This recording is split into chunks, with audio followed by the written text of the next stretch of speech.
pagtapon ng basura ay mali. Paano natin ito itatama? Kailangan itong itapon sa tamang basurahan o kaya magwalis o maglinis ang kapaligiran. Yun lang po. Salamat po. Oh, bili na kayo, bili na. Bili na, cellphone. Ako lele, phone. Matibay to, kahit ibagsak ko yan. Matibay yan, matibay yan. Bili na, bili na lang yan. Bili lang para sa'yo yan. Nakakano kayo yan? Matibay yan. Saan ba yan galing? Bili na kayo, oh, sige. Galing ba to, China daw? Gawa yan, Gina. Ay, ito po. Matibay. Ay, ito. Gawa yan. Iyo ng vlog ko, Meg. Ito local, tapon mo na yan. Ito bili mo. Maganda to, maganda. Bilihin ko na. Bilihin ko na.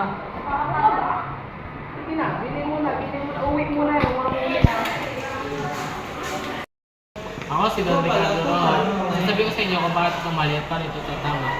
Ang sariling produkto natin ay dapat natin binibili sa mga dayuhang mga bagay na ating binibili.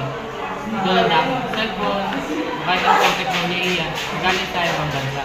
Kaya, kung paano ito matatama, ay pagbili natin ng sariling produkto natin o pagbili nito.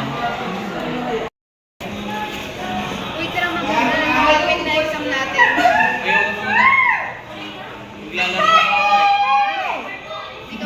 Si Ana Dodo, bakit ito mali at paano ito tatama?